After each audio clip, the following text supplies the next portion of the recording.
Hi everyone, Happy New Year. Georgia Leybourne here, Chief Marketing Officer from Linnworks, and absolutely delighted to have been invited by Andy and the crew at IMRG to share some reflections on 2024 and some expectations for 2025. So sorry that I wasn't able to join you live. We've done a little bit of a pre-recording, so Andy and I are here together having a chit chat and trying to get out ahead of the webinar next week. So let me kick off with a couple of takeaways from 2024. Now, one of the really big things that we're seeing in retail is the number of consumers who are interested in shopping on the marketplace themselves. We ran a consumer survey last year, and 51% of respondents claim that their preferred place to go shopping is on the marketplace itself, rather than on the native website of a retailer. So market proliferation is really rife within retail at the moment, with more and more cropping up all the time. It's absolutely phenomenal how many new marketplaces are cropping up. Now, if you look at the detail that I've provided here on this slide, you can see that marketplaces fall into a number of different categories.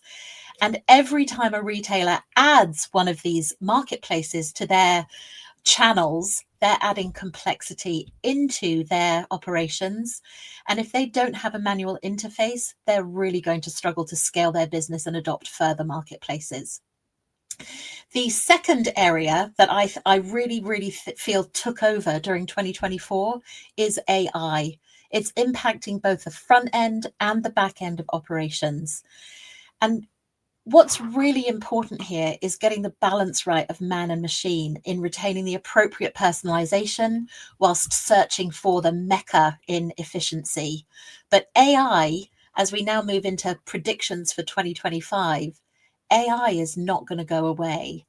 Now, one of the big things that I've found over the last few months is the incredible increase of AI search within the marketing domain.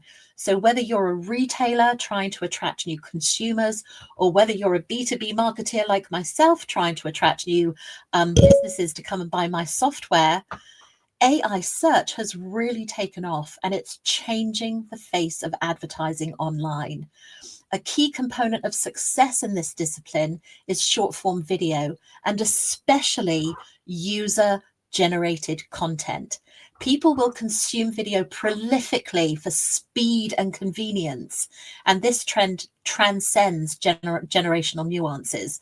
So I'm not only talking about Gen Z, I'm also talking about us old timers who are turning to the TikToks of the world and the Instagrams of the world to consume information.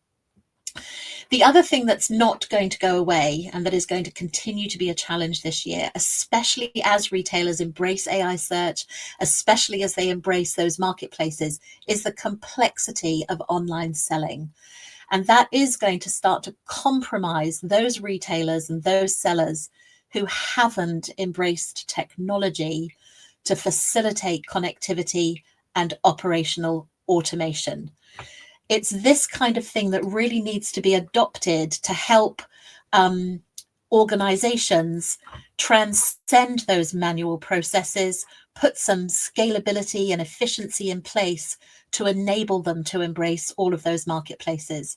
When you're working across multiple channels, you need to be able to stock sync across those channels. You need to rise to the regulatory controls demanded by the different marketplaces that you're working with, and you need a seamlessness in that whole process.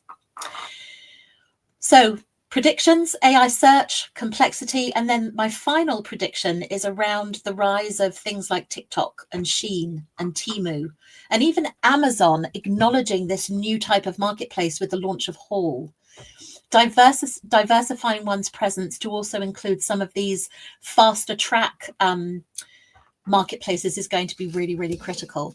So one of the things that I just wanted to nail before I hand back over to Andy is to just remind everybody about the importance of technology at the center of your retail heartbeat to really help to connect all of those pieces together, to give you that operational seamlessness, and to create an operation that can truly satisfy the customer. Not only do you need to go and find your customer, you need to treat them really well through the process of delivering to them, and then they'll come back for more.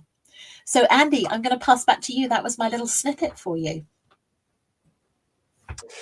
Thanks a lot, Georgia. So you've mentioned there that there's all these marketplaces, people sort of using them in different ways, etc.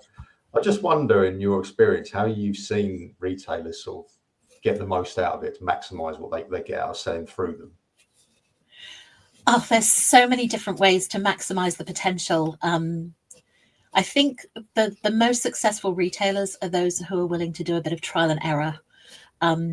Every single marketplace is different. They've all got different nuances. So it's really important to get under their skin, figure out how they operate, and then trial a few different ways of posting things, of putting up your listings, of advertising, all that kind of thing to really drive success. So I know a lot of retailers are embracing AI to help them with that. So AI has been used a lot on the listing side with the retailers to finesse their categories and make sure their descriptions are kind of really getting under the skin of the consumer. And without a moment's hesitation, Andy, those that are going manual to the marketplaces are not getting as much out of those who are connecting through technology to those marketplaces. So that efficiency is critical, especially if they want to get scalability. And then my final point, because we have had a couple of examples, both good and bad, during the last couple of years. You have to walk before you run. You can't wake up on a Monday morning and say, I'm going to go for 5 new marketplaces. Start with 1, get it up and running, get it rolling smoothly, and then go for a second and maybe a third. Okay. And what are your sort of recommendations for how someone would approach 2025, given the things that you said? I love being like Mystic Meg with my little glass ball in front of me. My recommendations for the year ahead are, and I kind of already mentioned it a little bit, this whole short form video comment that I made. This is massive, and for me it kind of goes hand in hand with some of the new style marketplaces that are coming out. So I think that people really need to check out TikTok Shop because it's rampant. There's a whole new slew of buying that's happening on TikTok Shop, and it's being predicated by that short form video. So that's a huge new route to market for people. The second element is these kind of low price sites, the Sheins, the Temus, and Haul from Amazon. And I know that Shein and Temu, being of Chinese heritage, can be challenging for some people to get their head around because they think it's all about importing Chinese goods. They are taking a domestic approach. They are looking for domestic sellers that they can't ship in from China. Take, Home and Garden, for example. You're not going to ship in a garden bench from China. It's not going to be cost effective. But if we can do that here in the UK, then that's going to be a really viable opportunity for the home and garden sector. 2 more things, because you know me, I can't stop talking. Retail needs to think outside the box this year and spread their wings. The old way of shopping is going by the wayside. Consumers want a seamless experience. They want to be able to shop around and get the best price. They want free and reliable delivery, not necessarily speed.